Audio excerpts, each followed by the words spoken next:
87% of developers lose 3 hours weekly to context switching between devices, and Claude just made that problem obsolete. Wait, are you saying I can start coding on my laptop and seamlessly continue on my phone? So we're covering the setup process, the security implications, and how it actually works in practice. By minute 4, you'll have remote control running on all your devices. Let's get into it. Welcome to the Platform Engineering Playbook Daily Podcast. Today's news and a deep dive to help you stay ahead in platform engineering. Today we're diving into Claude Code remote control. Stick around to the end for today's headlines. Let's dive right in.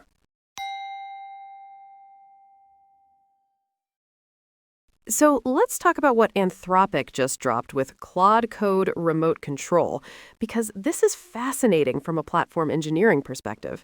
They're essentially letting you start a coding session on your laptop, then seamlessly pick it up on your phone, tablet, or any other device. Wait, hold on. When you say remote control, are we talking about like a VNC-style screen sharing thing, or is this something more sophisticated? That's exactly the right question. It's way more sophisticated than just screen sharing.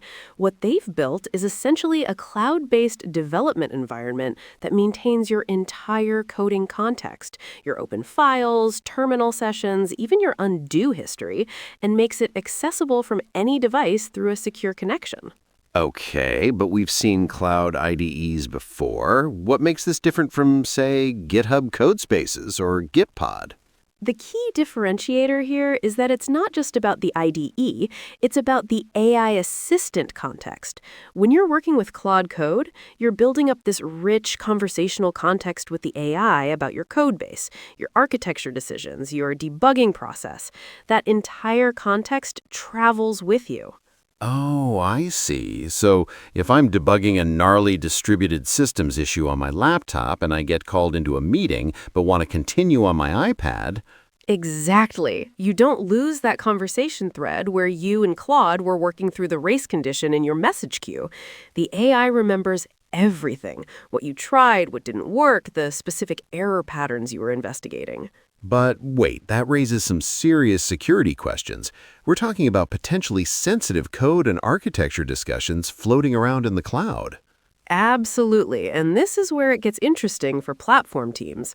Anthropic is positioning this as enterprise-ready, which means they've had to solve some non-trivial problems around data residency, encryption, and access controls. They're using end-to-end encryption for the session data, and they claim the AI model itself never stores your code permanently. How does the authentication work? Because if I can access my coding session from any device, that's a pretty big attack surface.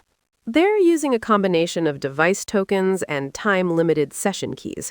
When you enable remote control, you get a unique URL with an embedded token that expires after a configurable time period. Plus, they've implemented IP allow listing and require multi-factor authentication for enterprise accounts. I'm still trying to wrap my head around the use case here. Why would I want to code on my phone? Think bigger than just phones. Imagine you're an SRE dealing with an incident. You're at home on your personal laptop, but you need access to your work environment with all its context. Or you're traveling and only have an iPad. Or, and this is huge for platform teams, you're doing a code review and want to quickly test something without spinning up your entire local environment. Oh, that's actually brilliant for code reviews. How many times have I wanted to just quickly run something during a review but didn't have the branch checked out locally? Right? And here's what's really clever. They're not trying to replace your local development environment. They're augmenting it. You can start locally, push to remote when needed, then come back to local seamlessly. This feels like it's part of a bigger trend we're seeing in platform engineering, this shift toward more fluid, context-aware development environments. Absolutely. And it's happening because developers are demanding it. The days of being tied to a single machine with a carefully configured environment are ending. Platform teams need to enable productivity anywhere, anytime, on any device. Coming up, we'll dig into exactly how they pulled this off technically, including some surprising architectural decisions that could influence how we think about building developer platforms. All right, so let's get into the technical weeds here. How does Claude Code actually maintain this session state across devices? So they've built what's essentially a distributed session manager on top of their existing Claude Code infrastructure. Every coding session gets assigned a unique session ID that maps to a persistent state store. This includes your file system snapshot, terminal state, environment variables, and crucially, the entire conversation history with Claude. That's a lot of data to sync. What about performance? I can't imagine the latency is great if you're coding over a mobile connection. This is where it gets clever. They're not syncing everything in real time. Instead, they're using a hybrid approach with intelligent caching and predictive preloading. The system tracks which files you're actively working on and prioritizes syncing those. Background files are lazy loaded on demand. How do they handle conflicts, like if I make changes on my phone and my laptop at the same time? They've implemented a CRDT-based system, conflict-free replicated data types. Each edit gets a logical timestamp, and the system can automatically merge non-conflicting changes. For actual conflicts, it surfaces them to the user, with Claude's help to resolve them intelligently. That's sophisticated, but I'm wondering about the infrastructure costs here. Storing all the session data, running the compute for the AI interactions? The economics are fascinating. Based on their pricing model, they're charging $20 per user per month for the Pro tier that includes remote control. If you do the math on compute and storage costs, they're probably betting on most users not maxing out their usage. It's the classic SaaS playbook.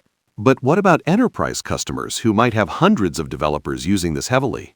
That's where their enterprise tier comes in. They're offering dedicated compute resources, guaranteed performance SLAs, and most importantly, the ability to run this in your own VPC. For large platform teams, you could essentially run your own Claude Code remote control infrastructure.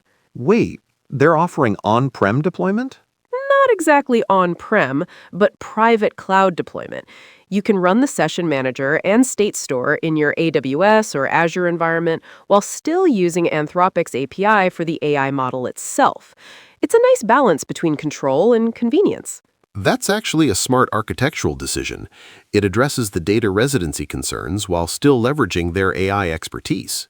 Let's talk about the actual implementation details. They're using WebRTC for the real-time communication layer, which gives them sub-100 millisecond latency in most cases. The file system is virtualized using a custom Fuse implementation that can work with both local and remote storage backends. WebRTC can be flaky, though, especially through corporate firewalls. True, which is why they've implemented multiple fallback mechanisms. If WebRTC fails, it falls back to WebSocket connections, and if that fails, it can even work over plain HTTPS with long polling. The degradation is graceful. You might lose some real-time features, but you can still code. What about the development experience? How does debugging work when your code is running in this hybrid environment?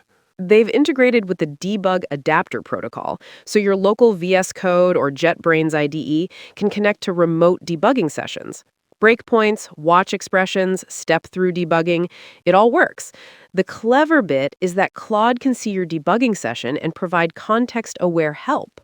So Claude could potentially see that I'm stopped at a breakpoint and suggest why my variable has an unexpected value. Exactly. And it gets better. Claude maintains awareness of your debugging history within the session. So if you've been chasing a bug for an hour, it knows what you've tried, what the symptoms are, and can suggest increasingly sophisticated debugging strategies. This is starting to feel like a fundamental shift in how we think about development environments. It's not just about the IDE anymore, it's about the entire context of your work. That's the key insight. Traditional platform engineering focused on providing tools and infrastructure, but what developers really need is context continuity. They need their entire problem-solving state to be portable and persistent. But doesn't this create vendor lock-in? If all my development context is tied up in Claude Code? Great point. They've partially addressed this with export capabilities. You can download your entire session history, including the AI conversations, in a structured format. But you're right, the real value is in the integrated experience, which you can't easily replicate elsewhere. Stick around. We'll break down exactly what this means for your platform engineering strategy and give you a specific framework for evaluating whether this fits your team's needs. Okay, so let's get practical here. If I'm running a platform team, how do I evaluate whether Claude Code remote control makes sense for us? Let's build a decision framework. First question, what's your current remote development story? If developers are already struggling with VPNs, local environment inconsistencies, or can't be productive when traveling, this could solve real pain points. What about teams that have already invested heavily in something like GitHub Codespaces? That's where you need to look at the unique value prop. Codespaces gives you consistent environments, but Claude Code gives you persistent AI context. For teams doing a lot of exploratory development, debugging complex systems, or working with legacy code, that AI context continuity could be game-changing. So it's not necessarily an either-or decision. You could use Codespaces for your compute and Claude Code for the AI assistance layer. Exactly. In fact, that might be the optimal setup for many teams. Use Codespaces or your existing remote development solution for the compute and layer Claude Code on top for the intelligent assistance. What about the security implications? How do we handle the risk of sensitive code being accessible from personal devices? Here's your security checklist. First, enable IP allow listing to restrict access to known networks. Second, set aggressive session timeout policies, maybe 2 to 4 hours for sensitive repositories. Third, use their audit logging to track every access attempt. And fourth, implement device attestation if you're really serious about security. And I assume we'd want to restrict which repositories can use remote control. Absolutely. Start with a pilot program. Pick a few non-critical projects, maybe some internal tools or documentation repositories. Measure the productivity gains and security implications before rolling out more broadly. What metrics should we track during that pilot? Track 3 things. First, developer velocity. Are PRs getting shipped faster? Second, context switching overhead. How much time are developers saving by not having to rebuild context? And third, security events. Any unauthorized access attempts or data exfiltration concerns? What about cost optimization? $20 per developer per month adds up quickly. Here's the thing. Compare it to developer hourly rates. If each developer saves even 30 minutes per week from better context continuity, you're already ROI positive. The real question is whether your team's workflow benefits from this kind of continuity. Who's the ideal user for this? Because I can see some developers loving it and others finding it unnecessary.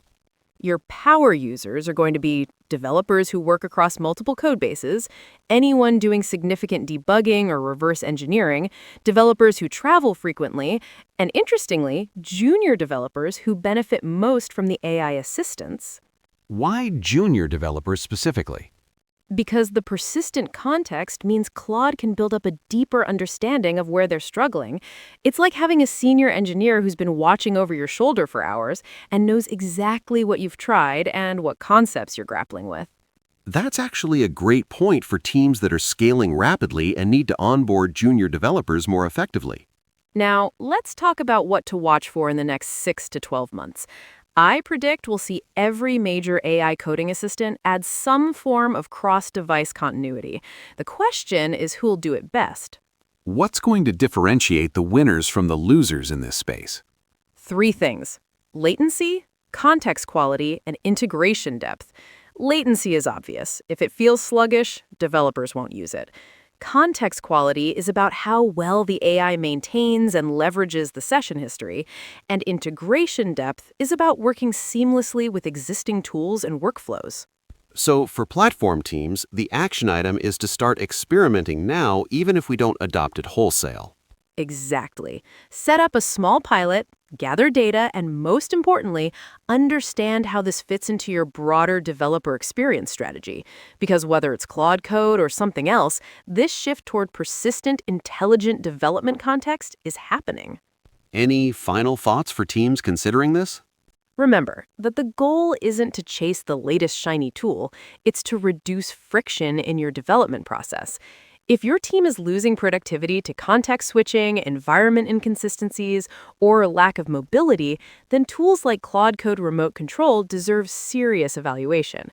But if your current setup is working well, don't don't fix what isn't broken.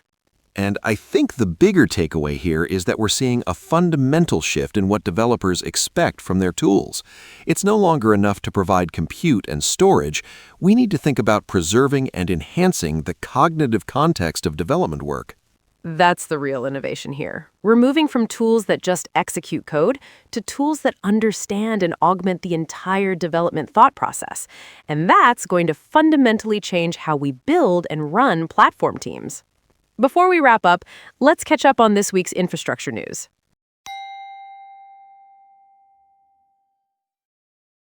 There's a sobering piece from the news stack that's making waves about the hidden costs of automated infrastructure. They're calling out automation sprawl, where teams end up with dozens of uncoordinated scripts and tools that actually increase cognitive load instead of reducing it. Oh, I've seen this firsthand. You start with one Terraform module here, a bash script there, maybe some Ansible playbooks, and suddenly you've got this Frankenstein's monster of automation that only Dave from 2019 understands. Exactly. And speaking of reducing complexity, platform-engineering-playbook has a great guide on implementing self-service observability with OpenTelemetry. A team built it right into their Nest.js platform SDK. That's smart. Baking observability into the platform layer instead of making every team figure it out themselves. How'd they handle the cost controls? They built quotas and limits right into their self-service model. No more surprise bills from developers spinning up unlimited traces. Speaking of tough situations, there's a viral Reddit thread about an IT specialist in Arizona who's now managing 300 users alone after their boss left, with no raise or title change. One person for 300 users? That's a recipe for burnout. The community's split between negotiate hard and run for the hills. Switching gears to releases, Grafana 12.4.0 just dropped with some nice enhancements. They've added new alerting tabs navigation and improved RBAC permissions for alert enrichments. The enterprise alerting features look solid. Also, Cert Manager pushed security patches, both 1.19.4 and 1.18.6, addressing CVE 2025-68121. Critical timing on those Cert Manager patches. And Docker Compose 5.1.0 fixed that annoying nil pointer dereference bug that was causing panics. The big one, though, Flux 2.8.0 with Helm v4 support, server-side apply, and case status health checking for Helm releases. That's huge for GitOps workflows. Plus, they added CEL expressions for readiness checks on Helm objects. Oh, and TechCrunch reports the U.S. is pressuring diplomats to lobby against foreign data sovereignty laws. They're claiming these laws threaten the global internet ecosystem. Right, because having countries control their citizens' data is somehow a threat to, checks notes, American tech companies' business models. That wraps up today's news. That's our show for today. If you found this valuable, please subscribe and share with a friend who'd appreciate it. Drop us a comment with your thoughts on today's topic. And links to everything we discussed are in the show notes. And check out platform-engineering-playbook.com for more resources and guides. Until next time.